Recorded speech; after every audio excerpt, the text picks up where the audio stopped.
최근 미국의 중국에 대한 경제 압박이 잇따르면서 중국과 교역 비중이 큰 우리 기업들 부담이 두드러지게 가시화되고 있습니다.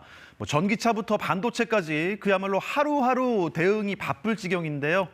현재 상황 어디까지 와 있고 또 어떻게 대응해야 할지 워싱턴 연결해서 알아보겠습니다. 이정민 특파원, 아직도 진행 중인 전기차 문제부터 살펴보죠. 한국산 전기차를 미국 보조금 대상에서 제외한 인플레이션 감축법 통과 당시의 상황이 일부 나왔죠. 네, 주미대사관에 대한 국정감사에서 의원들 우리 정부 대응이 미흡했다면서 당시 상황을 소개를 했는데요. 종합해보면 7월 27일 한국산 전기차를 보조금 대상에서 빼는 내용이 포함된 인플레이션 감축법안이 미국 민주당 내에서 타결됐고 8월 초 상하원까지 통과했는데 대사관이 내용을 파악해서 한국에 보고하는데 8일이나 걸렸고 그 사이 펠로시 하원의장 방문 등 미국을 설득할 기회를 놓쳤다는 겁니다. 반면 미국 민주당 내에서 법안이 정해진 뒤인 29일 보조금 대상을 미국산 전기차로만 한정했던 안이 갑자기 북미산으로 대상이 바뀌었는데 이건 캐나다가 힘을 쓴 거다. 그렇다면 우린 뭘 했느냐 하는 지적도 나왔습니다. 온도차는 있었지만 질타에는 여야가 따로 없었는데요. 의원들 지적 들어보시죠. 주미대사관의 동향 파악 능력, 대처 속도 이게 늦어지면서 실제로 우리 정부가 소중하게 대응할 수 있는 기회를 놓쳤습니다. 여야를 떠나서 국익에만 한 거 이제 결과적으로 우리가 원하는 바가 이루어지지 않았어요. 양이 많아서 우리가 못 챙겼다. 그건 저희로서는 이해를 못합니다. 후속 조치는 좀 잘 돼야 할 텐데 사실 지지부진하잖아요. 미국 상황 어떻습니까? 크게 두 가지의 법이 있겠죠. 아예 법을 바꾸는 것 또는 이미 통과된 법의 세부 규정에 우리 입장을 넣는 겁니다. 둘 다 쉽지가 않습니다. 일단 법을 바꾸는 문제는 미국 의회가 다음 달 8일 중간선거 때까지 휴회 기간이고요. 선거가 끝나도 당선자들 임기가 시작되는 내년 1월까지는 새 법을 논의하기가 어렵습니다. 그보다는 미국 정부를 설득해서 세부 규정에 우리 입장을 담는 게 좀 더 빠를 수는 있는데 문제는 법은 그대로 두고 규정만으로 얼마나 피해를 줄일 수 있겠냐, 즉 실효성입니다.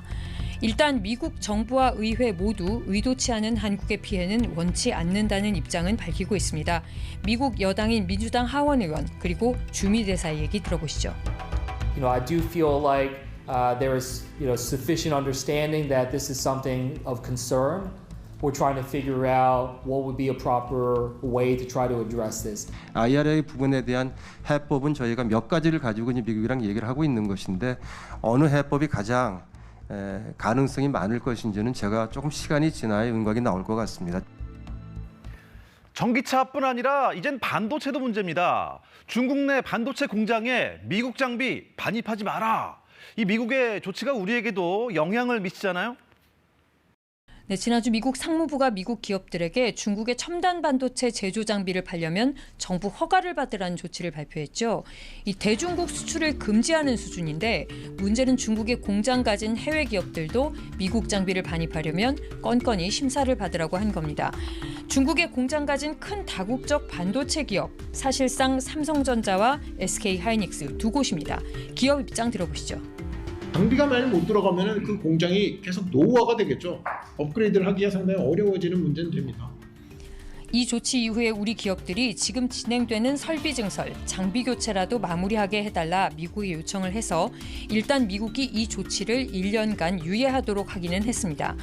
문제는 1년 뒤입니다. 중국 공장을 그 이후에는 얼마나 키울 수 있을지 미국과 협의해야 하는데 미국이 이미 기준을 세워놓은 상황이라서 이쪽도 쉽지가 않습니다.